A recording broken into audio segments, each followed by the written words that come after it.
में आज हम बात करेंगे छत्तीसगढ़ में नीट के 391 स्टूडेंट्स को न्याय का इंतजार है। किस न्याय का इंतजार है? हम बात कर रहे हैं जब छात्रों को गलत क्वेश्चन पेपर थमा दिया गया और 45 मिनट तक वो छात्र गलत क्वेश्चन पेपर कोई सॉल्व करते रहे। एनडीटीवी लगातार छात्रों की आवाज उठाता रहा है, उनके मुद्दों को उठाता रहा है और जब तक एनटीए और सरकार इनकी सुन नहीं लेता है, इनको न्याय ना दे दे। आपको याद दिला दे, छत्तीसगढ़ की बालोद में नीट के 2 सेंटर्स पर स्टूडेंट्स को गलत पेपर दिए गए थे। पूरे 45 मिनट तक छात्र गलत पेपर से एग्जाम भी देते रहे। फिर संचालकों ने उनके पेपर को बदला, दूसरा पेपर थमाया, यहां तक कि इसके बाद अतिरिक्त वक्त भी नहीं दिया गया। अब बालोद की विधायक संगीता सिन्हा ने परीक्षा लेने वाली एजेंसी एनटीए को एक चिट्ठी लिखी है। विधायक ने अपनी ओर से प्रयास किया, यह अच्छी बात है, लेकिन सरकार और मंत्री आगे क्यों नहीं आ रहे, ये बड़ा सवाल। इसी बीच बताया यह भी जा रहा है कि कई छात्र काफी परेशान हैं, डिप्रेशन में जाने की हालत में हैं।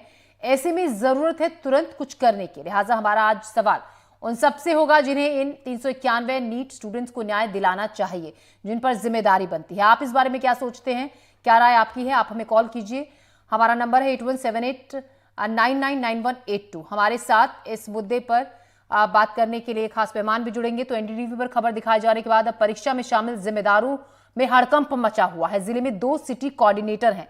मामले में एनटीए का पत्र भी सामने आया है। सिटी कोऑर्डिनेटर के तौर पर एमके थावरे की नियुक्ति हुई थी, जबकि एमके थावरे ने एनडीटीवी से खास बातचीत में बीएन योगी को बताया था सिटी कोऑर्डिनेटर, जबकि एनटीए की ओर से परीक्षा से पहले दिल्ली में आयोजित प्रशिक्षण में भी सिर्फ बीएन योगी ही शामिल हुए थे। मामले में जिले के सिटी कोऑर्डिनेटर भी प्रशिक्षण में शामिल नहीं हुए थे। अब एक सवाल यह भी है कि क्या बिना प्रशिक्षित अधिकारियों के ही देश की सबसे बड़ी परीक्षा को संपन्न करा दिया गया?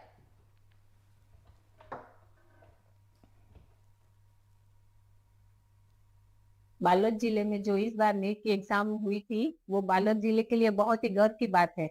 लेकिन जो परीक्षा में बच्चों के साथ जो भी गलत हुआ है, वो बच्चों के लिए और पेरेंट्स के लिए बहुत ही चिंताजनक है। इसमें जो एनडीटीवी अभियान चला रही है, उसमें अब ऐसा लग रहा है कि बच्चों को और पेरेंट्स को दोनों को ही अच्छे रिजल्ट मिलेंगे। और एनडीटीवी का बहुत बहुत धन्यवाद कर रही हूँ कि उन्होंने ये अभियान चलाया है।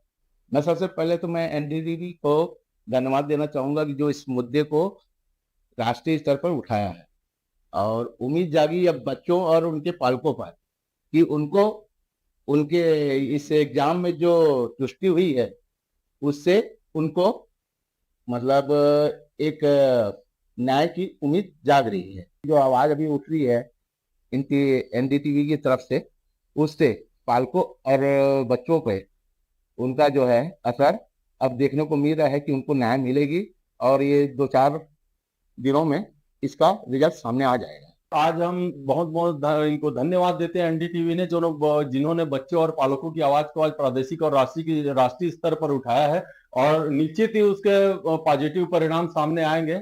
इसके लिए हम एनडीटीवी को बहुत बहुत धन्यवाद प्रेषित करते हैं और उम्मीद करते हैं कि इसके पहल से एनटीए जो है वो फिर से मतलब एग्जाम को करवाएंगे। एनडीटीवी जो है जो अभियान छेड़ कर रखे नीट में हुई गड़बड़ी को लेकर, और उसकी निश्चित ही कंटिन्यू जो खबर चलाने का परिणाम जो है अब सामने आने लगा है।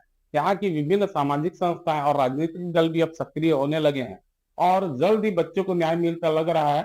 और मेरे को पूरी उम्मीद है कि अगले 1 से 2 दिन में ये जो मुहिम का असर होगा और जल्द ही एनटीए को निर्णय में पहुंचेगी। इस अभियान के लिए मैं बहुत बहुत साधुवाद देता हूं एनडीटीवी को।